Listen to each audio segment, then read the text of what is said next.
Hi everyone, my name is Tamanna Chaudhary. Welcome to my YouTube channel and I welcome all of you to the very special series which is Graviton series. ये एक ऐसी series है जो हर NEET का बच्चा, NEET Aspire करता हुआ बच्चा फॉलो कर सकता है, चाहे वो कहीं से कोचिंग ले रहा है या फिर नहीं ले रहा है। क्योंकि ग्रेविटॉन सीरीज बेसिकली एक प्लेलिस्ट है, एक प्लेबुक है उन सारे टॉपिक्स की, उन मोस्ट स्कोरिंग 80 टॉपिक्स की जिनके ऊपर नीट के एग्जाम में हर साल 140 मार्क्स से ज़्यादा के क्वेश्चन आते हैं। तो अगर आप इन 80 मोस्ट स्कोरिंग टॉपिक्स को बिल्कुल डिटेलिंग में कवर करना चाहते हो, बिल्कुल थ्योरी समझना चाहते हो, कंसेप्ट समझना चाहते हो, ताकि तुम्हें इन टॉपिक्स के ऊपर हर क्वेश्चन अलग क्वेश्चन ना लगे। क्योंकि तुम लोगों ने ज़रूर से नोटिस किया होगा अपने प्रिपरेशन जर्नी में किसी भी चैप्टर या फिर किसी भी टॉपिक को लेके कि जब एक टॉपिक बिल्कुल बहुत अच्छे से क्लियर नहीं होता ना, जब तक हमें एक्चुअली में पता नहीं लगता कि ये फॉर्मूला क्यों, अगर ये फॉर्मूला कोई और फॉर्मूला क्यों नहीं, इसमें मल्टीप्लिकेशन का क्या सिग्निफिकेंस है, ये फॉर्मूला आ कहाँ से रहा है, इस फॉर्मूला का सिग्निफिकेंस क्या है। तो जब तुम उसके ऊपर न्यूमेरिकल क्वेश्चन प्रैक्टिस करने लगोगे तो हर क्वेश्चन ही तुम्हें अलग नजर आएगा, है ना। तो वो गलती न्यूमेरिकल्स की नहीं है, वो गलती है बिकॉज कि तुम्हारा वो जो कंसेप्ट है, वो जो टॉपिक है वही नहीं स्ट्रेंथन हुआ था। तो ये जो ग्रेविटॉन सीरीज है, इसकी हेल्प से ये जो 80 मोस्ट स्कोरिंग टॉपिक्स है, इनके कंसेप्ट्स को तुम लोग बिल्कुल स्ट्रेंथन कर सकते हो। और आगे आने वाले टाइम में अगर तुम्हें इन्हीं 80 टॉपिक्स के ऊपर कभी भी रिवीजन करनी हो तो भी तुम ग्रेविटॉन सीरीज की हेल्प से तुम 2x की स्पीड के ऊपर लगा दो क्लास और उस पर्टिकुलर टॉपिक का डिटेलिंग में रिवीजन भी कर सकते हो। ठीक है, हर एक टॉपिक के ऊपर मैं मिनी डीपीपी भी प्रोवाइड कर रही हूँ, ताकि क्लास खत्म होने के बाद तुम उस मिनी डीपीपी की हेल्प से थोड़ी सी प्रैक्टिस कर लो, ताकि फिर तुम ये बोल दो कि हाँ भाई कंसेप्ट भी पता लग गए, थियरी भी पता लग गई और हम लोगों ने सेल्फ प्रैक्टिस भी कर ली and all of you are good to go. तो ये उन बच्चों की तो हेल्प करेगा ही करेगा जो ऑलरेडी कोचिंग ले रहे हैं, लेकिन सबसे ज़्यादा हेल्प करेगा ये उन स्टूडेंट्स की जो यूट्यूब के ऊपर रिलाई करते हैं अपनी नीट के प्रिपरेशन को स्ट्रेंथन करने के लिए। तो हमारी पहली क्लास बच्चों ऑलरेडी ग्रेविटॉन सीरीज के ऊपर हो चुकी है, which was on errors and it's propagation. आज हमारी दूसरी क्लास है डायमेंशनल एनालिसिस के ऊपर। तो मैंने पूरा एक टू डू लिस्ट बनाया हुआ है और इस टू डू लिस्ट का जो लिंक है वो भी इस वीडियो की डिस्क्रिप्शन में अवेलेबल है। जब तुम इस टू डू लिस्ट के लिंक के ऊपर क्लिक करोगे तो तुम्हें पूरा शेड्यूल पता लग जाएगा कि एक्चुअली में कब कौन सी क्लास होने वाली है, कब कौन से टॉपिक्स होने वाले हैं, उनके क्लास लिंक, उनके क्लास पीडीएफ का लिंक, उनकी मिनी डीपीपी का लिंक सब मैंने एक शीट में ही बंद कर दिया। क्योंकि बात ये होती है, मैं पहले टेलीग्राम पे पीडीएफ्स वगैरह प्रोवाइड करते थे, लेकिन बच्चों को ना बड़ी दिक्कत होती थी कि मानो अगर इस सीरीज को कोई बच्चा 1 साल के बाद देख रहा है या फिर चलो 2-3 महीने के बाद भी देख रहा है और वो पहली क्लास से टकराया, अब वो टेलीग्राम पे जाएगा, ऐसे नीचे इतना ज़्यादा स्क्रॉल करेगा, तब जाके पता नहीं उसको मिले ना मिले। तो इससे बेटर है कि मैं एक शीट ही बना दूँ ताकि तुम्हें इधर-उधर भटकना ना पड़े। तो ये शीट है जिसके अंदर सारी चीज़ें हैं और प्लेलिस्ट ऑलरेडी इस यूट्यूब चैनल के ऊपर बनी हुई है, जिसकी हेल्प से आप जितने भी क्लास हैं उनको एक्सेस कर सकते हैं उनके ऑर्डर के हिसाब से। ठीक है जी, तो आज हमारी दूसरी क्लास है बच्चों डायमेंशनल एनालिसिस के ऊपर। और अब मुझे बताना अगर तुम्हें डायमेंशंस के ऊपर भी अगर कोई क्लास चाहिए ना, जैसे कि आपको एक ऐसी क्लास चाहिए कि फिजिक्स में जितनी भी फिजिकल क्वांटिटीज़ हैं, क्लास 11th फिजिक्स की और क्लास 12th फिजिक्स की, उन सारी फिजिकल क्वांटिटीज़ के बैठ के मैं तुम लोगों को एक लिस्ट बनवा दूं कि हम भी देखो ये फिजिकल क्वांटिटी है, इसके डायमेंशंस ऐसे निकालते हैं और फिर बाद में फाइनल आंसर ही आता है। अगर तुम्हें वो भी चाहिए तो मुझे बता देना, क्योंकि कल मैं एक क्लास दोबारा से एक अपलोड करने वाली हूँ ग्रेविटॉन सीरीज़ की 12 बजे, जिसमें मैं प्रिंसिपल ऑफ होमोजेनिटी के बारे में बताऊंगी। तो अगर तुम लोग मुझे कमेंट सेक्शन में बोलोगे कि तुम्हें वो वाली लिस्ट भी चाहिए और ये भी जानना है कि हर फिजिकल क्वांटिटी के डायमेंशंस कैसे निकालने हैं, तो कल की जो क्लास है फिर प्रिंसिपल ऑफ होमोजेनिटी पे ना रख के dimensions and principle of homogeneity के ऊपर रख दूंगी और वो कंप्लीट करवा दूंगी। ठीक है जी, तो शुरू करते हैं हम लोग आज की क्लास को। अगर आप इस चैनल के ऊपर नए हैं तो चैनल को सब्सक्राइब कीजिए और अगर आप ग्रेविटॉन सीरीज़ को फॉलो करने वाले हैं तो इस पर्टिकुलर वीडियो को लाइक भी कीजिए। और अब शुरू करते हैं बच्चों हम लोग आज की क्लास को। तो देखो हमारी आज की क्लास डायमेंशनल एनालिसिस के ऊपर है। तो सबसे पहले तो समझना इंपॉर्टेंट है कि डायमेंशनल एनालिसिस का मतलब क्या होता है। तो देखो डायमेंशनल एनालिसिस, इसका मतलब डायमेंशंस को एनालाइज करना। अब डायमेंशंस क्या होते हैं? डायमेंशंस का मतलब ये है किसी भी फिजिकल क्वांटिटीज़ को किसी भी फिजिकल क्वांटिटी को फंडामेंटल क्वांटिटीज़ के टर्म्स में लिखना। जैसे कि मैं फोर्स की बात करूँ, एक्सेलरेशन की बात करूँ, वेलोसिटी की बात करूँ, ग्रेविटेशनल कांस्टेंट की बात करूँ, ये जितने भी फिजिकल क्वांटिटीज़ हैं मैं इनको कैसे लिख पा रही हूँ? Mass, length, time, amount of substance, temperature, intensity, luminous intensity और करंट की टर्म्स में। That is writing the dimensional formula of any physical quantity. तो डिमेंशनल एनालिसिस का मतलब ही ये होता है कि हम एक फिजिकल क्वांटिटी के डिमेंशंस की हेल्प से उसको दो तीन और फिजिकल क्वांटिटीज के डिमेंशंस की हेल्प से कैसे लिंक कर पा रहे हैं। ठीक है, तो मानो ए फिजिकल क्वांटिटी है, तो ए फिजिकल क्वांटिटी कैसे डिपेंड करती है बी और सी के ऊपर, ये जानने के लिए कैसे हम डिमेंशंस को एनालाइज करते हैं, this entire process is known as dimensional analysis. तो थियरी तो इस पर्टिकुलर स्लाइड के ऊपर ही लिखी हुई है, तो मैं आज की क्लास में तुम्हें 3 क्वेश्चंस करवा दूँगी, ताकि तुम्हें थोड़ा-सा आइडिया आ जाए कि स्टेप 1, स्टेप 2, स्टेप 3 क्या सिग्निफाई करते हैं। अब देखो, डायमेंशनल एनालिसिस में हम कर ही क्या रहे हैं, एक फिजिकल क्वांटिटी को लिंक करना चाह रहे हैं 2 या 3 दूसरी फिजिकल क्वांटिटी से। ऐसे 2 या 3 कोई स्पेसिफिक नंबर नहीं है, वो 10 फिजिकल क्वांटिटी भी हो सकता है, लेकिन नीट में 10 फिजिकल क्वांटिटी के ऊपर डिपेंडेंस नहीं पूछी जाती, 2 या फिर 3 के ऊपर ही पूछी जाती है, बाकी सब में सेम मेथड लगेगा। तो अगर मानो मुझे एक फिजिकल क्वांटिटी के डायमेंशंस ए के फिजिकल क्वांटिटी के डायमेंशंस को मुझे बी और सी के टर्म्स में लिखना है, तो मैं क्या करूँगी, सबसे पहले मैं एक प्रोपोर्शनैलिटी डिफाइन करूँगी कि भाई देखो, अगर ए बी और सी के ऊपर डिपेंड कर रही है, then A is going to be directly proportional, it is going to be proportional to A, कैसे पता नहीं, and it is also going to be proportional to C, कैसे पता नहीं। ठीक है, तो अगर मानो मैं ए और बी की वैल्यू निकाल लूँ ना, तो फिर बाद में मैंने डायमेंशनल एनालिसिस कर दी, मैंने बता दिया कि हाँ भाई, ये जो ए है बी के ऊपर डिपेंड कर रहा है सेकंड की पावर पे, और सी से इनवर्सली प्रोपोर्शनल है फर्स्ट की पावर के ऊपर। तो इस तरीके से ये डिपेंडेंस निकालना डायमेंशंस की हेल्प से, उसको डायमेंशनल एनालिसिस बोला जाता है। तो स्टेप नंबर 1 यही है कि आप इक्वेशन लिखोगे, जिसकी हेल्प से आप बता रहे हो कि हाँ भाई, कुछ प्रोपोर्शनैलिटी है, ये भी नहीं पता है डायरेक्ट प्रोपोर्शनैलिटी है, ये भी नहीं पता है इनवर्स प्रोपोर्शनैलिटी है, ये भी नहीं पता है फर्स्ट पावर पे प्रोपोर्शनैलिटी है, सेकंड पावर पे प्रोपोर्शनैलिटी है, थर्ड पावर पे प्रोपोर्शनैलिटी है, बस इतना पता है कि भाई कुछ प्रोपोर्शनैलिटी है। वो स्टेप नंबर 1 होता है, आपको इक्वेशन लिखनी होती है। जैसे कि अगर मानो मैं बोलूँ कि भाई मास के डायमेंशंस को लिखो ग्रेविटेशनल कांस्टेंट, वॉल्यूम और वेलोसिटी के टर्म्स में, तो ये स्टेप नंबर 1 होता है ऐसी इक्वेशन को डिफाइन करना कि जो मास है ग्रेविटेशनल कांस्टेंट के ऊपर डिपेंड कर रहा है, कैसे पता नहीं, ए की वैल्यू नहीं पता, वॉल्यूम के ऊपर डिपेंड कर रहा है, कैसे पता नहीं, बी की वैल्यू नहीं पता, वेलोसिटी के ऊपर भी डिपेंड कर रहा है, कैसे पता नहीं, सी की वैल्यू नहीं पता।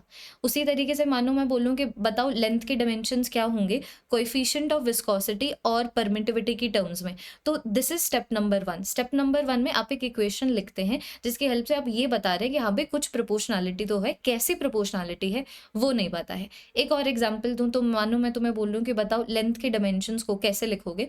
अगर लेंथ प्रेशर के ऊपर डिपेंड कर रहा है, डेंसिटी के ऊपर डिपेंड कर रहा है और गैस कांस्टेंट के ऊपर डिपेंड कर रहा है, तो नंबर 1 स्टेप जो है, इस तरीके से इक्वेशन लिखना होता है। तुम्हें कभी भी अगर एग्जाम में क्वेश्चन आएगा, तो तुम्हें ये वाली इक्वेशन नहीं दी जाएगी, तुम्हें पूरा एक्सप्लेन किया जाएगा। जैसे कि इसके ऊपर क्वेश्चन ऐसे लिखा होगा, right the dimensions of the mass in the terms of gravitational constant, volume and velocity. ये तुम्हें दिया होगा क्वेश्चन की फॉर्मेट में, और फिर बाद में दिस मतलब अभी मानो अगर ए की वैल्यू 1 आ रही है, बी की वैल्यू 2 आ रही है, सी की वैल्यू 3 आ रही है, तो तुम लोगों को ऑप्शंस में ये वाला ऑप्शन दिख जाएगा और उसको तुम्हें टिक करना है।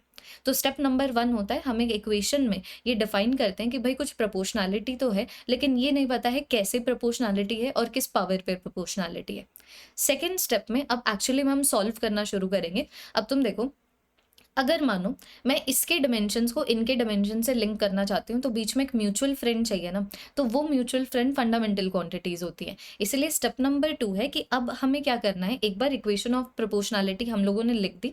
अब इस इक्वेशन ऑफ प्रोपोर्शनैलिटी में जितनी भी फिजिकल क्वांटिटीज हैं, उनको मास, लेंथ और टाइम के टर्म्स में लिख दो। फिर ये देखो, मास की क्या पावर आ रही है लेफ्ट हैंड साइड पे, राइट हैंड साइड पे, लेंथ की क्या पावर आ रही है लेफ्ट हैंड साइड पे, राइट हैंड साइड पे, या फिर मैं ये बोल सकती हूँ कोई भी फंडामेंटल फिजिकल क्वांटिटी की क्या पावर आ रही है लेफ्ट हैंड साइड पे एंड राइट हैंड साइड पे, उसको इक्वलाइज कर दो। That is it, this is the principle of homogeneity. देखो, डायमेंशनल एनालिसिस में ना हम अज्यूम करते हैं, जैसे कि सुनते जाना, ठीक है, बिल्कुल क्रिस्टल क्लियर हो जाएगा। डायमेंशनल एनालिसिस में जैसे कि मैंने ये बोला कि भाई मास ग्रेविटेशनल कांस्टेंट के ऊपर डिपेंड कर रहा है, तो ग्रेविटेशनल कांस्टेंट के बच्चों जो डायमेंशंस हैं, it is m-1 L3 T-2, कैसे डिपेंड कर रहा है पता नहीं। फिर वॉल्यूम के ऊपर भी डिपेंड कर रहा है, वॉल्यूम के डायमेंशंस L की पावर 3 हो गया, कैसे पता नहीं। वेलोसिटी के ऊपर भी डिपेंड कर रहा है, LT-1, कैसे, लेकिन पता नहीं। ठीक है, मैंने क्या किया, मास, लेंथ और टाइम की टर्म्स में जितनी भी फिजिकल क्वांटिटी थी, इन सारी फिजिकल क्वांटिटीज को मैंने लिख दिया।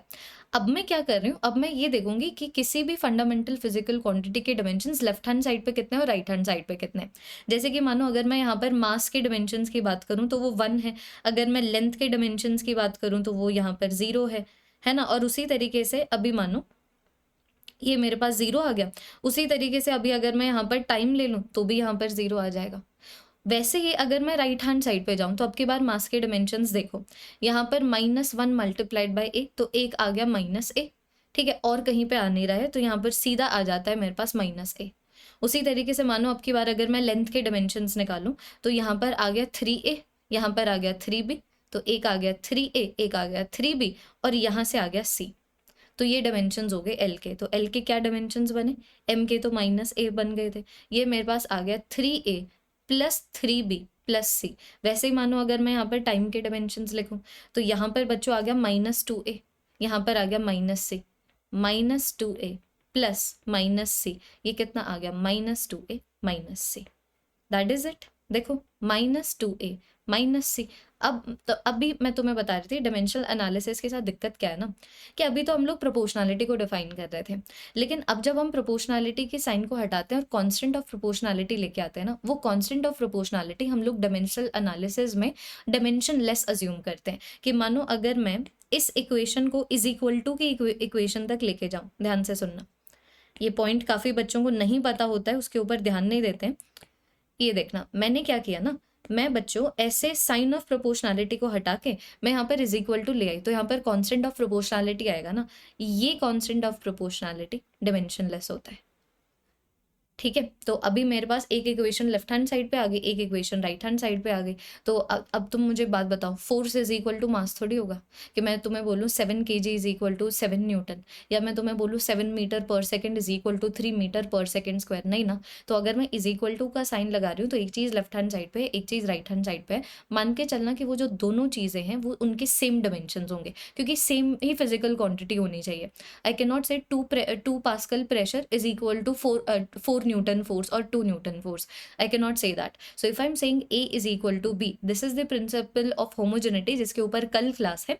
तो if A is equal to B तो A और B के डायमेंशन सेम होने चाहिए। तो उसी तरीके से अगर मैं यहाँ पर बोल रही हूँ left hand side is equal to right hand side, इसका मतलब लेफ्ट हैंड साइड पे जो डायमेंशन है वही राइट हैंड साइड पे भी डायमेंशन होने चाहिए। चाहे मानो मैं मास के बेसिस पे बात करूँ कि भाई मास m की पावर 1 है लेफ्ट हैंड साइड पे, मास m की पावर -a है राइट हैंड साइड पे, इसका मतलब क्या, 1 should be equal to -a। a की वैल्यू आ गई। उसी तरीके से 3a plus 3b plus c should be equal to 0।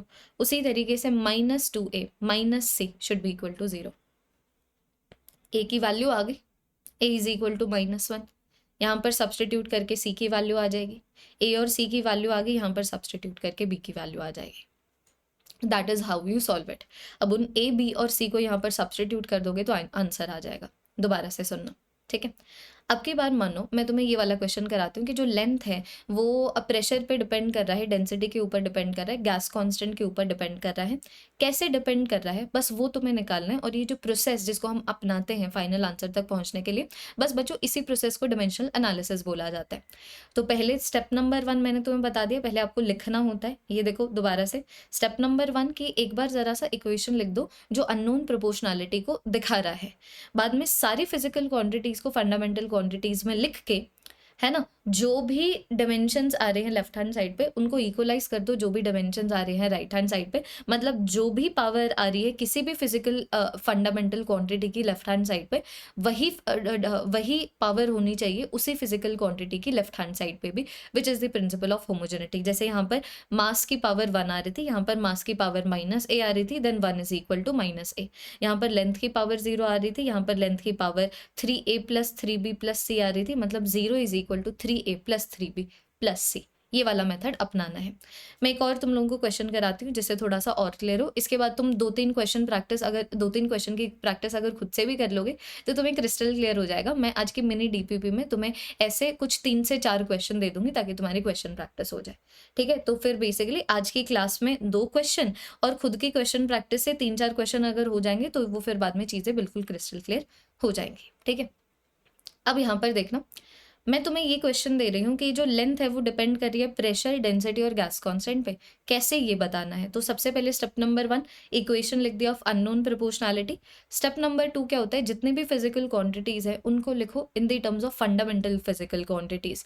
तो लेंथ को तो लेंथ की तरह ही लिखूंगी। अब मानो अगर मैं प्रेशर की बात करूँ तो प्रेशर होता है force divided by volume, pressure होता है फोर्स डिवाइडेड बाय एरिया। तो वो हो गया मेरे पास mlt-2 डिवाइडेड बाय एल का स्क्वायर।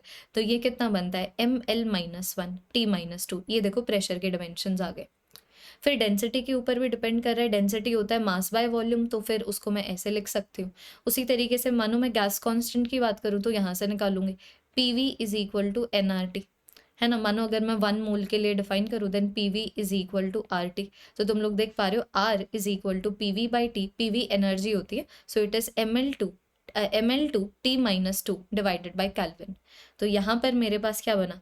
ml2 t-2 पर केल्विन। तो मैं लिख देती हूँ ml2 t-2 पर केल्विन। ये ज़रा सा देखिए, ये आ गया। अब तुम्हें क्या करना है? अब तुम्हें यहाँ पर ये देखना है मास के डायमेंशंस, लेंथ के डायमेंशंस, टाइम के डायमेंशंस, जो भी फंडामेंटल फिजिकल क्वांटिटी आ रही है, जैसे कि यहाँ पर टेम्परेचर भी आ रहा है, उनके डायमेंशंस क्या है लेफ्ट हैंड साइड पे, राइट हैंड साइड पे, और उनको इक्वलाइज कर देना है। अब जैसे कि यहाँ पर मास का कोई भी डायमेंशन नहीं आ रहा, लेकिन मानो अगर मैं राइट हैंड साइड पे देखूँ तो मास का डायमेंशन, मास की अगर मैं पावर की बात करूँ तो वो आ रहा है मेरे पास A plus B plus C। मानो लेंथ की बात करूं, यहाँ पर लेंथ की पावर 1 आ रही है ना। यहाँ पर लेंथ की पावर बच्चों 1 आ रही है। और मानो अगर मैं यहाँ पर लेंथ की पावर की बात करूं -A -3B प्लस 2C, है ना। उसी तरीके से मानो अब की बार मैं यहाँ पर टाइम की बात करूं, टाइम की पावर यहाँ पर 0 आ रही है, और यहाँ पर टाइम की पावर आ रही है -2A -2C। और उसी तरीके से अल्टीमेटली अगर मैं केल्विन के टर्म्स में बात करूं तो यहाँ पर केल्विन की पावर 0 आ रही है और यहाँ पर केल्विन की पावर -1 आ रही है। अब तो समझ गए होगे। तो अब यहाँ पर मैंने तुम्हें बता दिया, डिमेंशनल एनालिसिस में हम लोग अज्यूम करते हैं कि साइन ऑफ प्रोपोर्शनैलिटी को हटा के जो कांस्टेंट ऑफ प्रोपोर्शनैलिटी आता है ना, ये डायमेंशनलेस होता है। तो फिर मैं बोल सकती हूँ जो डायमेंशंस लेफ्ट हैंड साइड पे हैं वही डायमेंशंस राइट हैंड साइड पे हैं। तो जो मास की पावर लेफ्ट हैंड साइड पे है वही मास की पावर ऐसे राइट हैंड साइड पे भी होनी चाहिए। देखो, जो मास की पावर लेफ्ट हैंड साइड पे है वही मास की पावर राइट हैंड साइड पे है। जो लेंथ की पावर लेफ्ट हैंड साइड पे है वही लेंथ की पावर ऐसे राइट हैंड साइड पे है।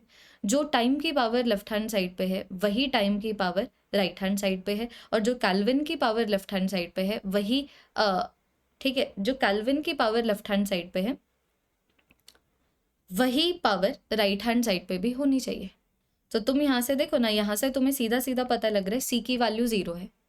अगर मानो C की वैल्यू अगर मैं यहाँ पर 0 रख दूँ तो फिर इसको आगे हम लोग कैलकुलेट कर सकते हैं ना। ये देखो C की वैल्यू सीधा सीधा मेरे पास 0 आ गई।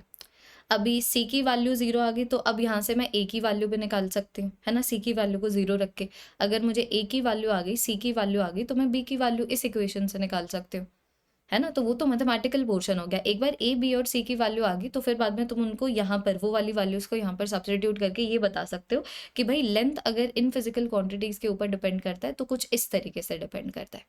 That is how we do it.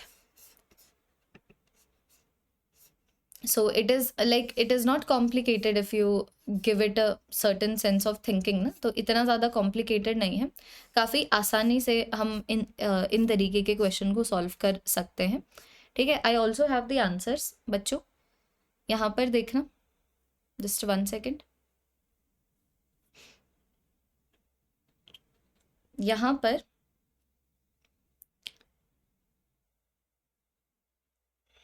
है ना, यहाँ पर A B और C की वैल्यू निकाल लो, है ना, ऐसे। तो ये मैंने बिल्कुल रैंडम एग्जाम्पल्स लिए हैं, रैंडम एग्जाम्पल्स के बेसिस के ऊपर हम लोगों ने आंसर्स निकाले। एक बार ना ये वाली क्लास खत्म अभी तो हो ही चुकी है, यही डायमेंशनल एनालिसिस होता है।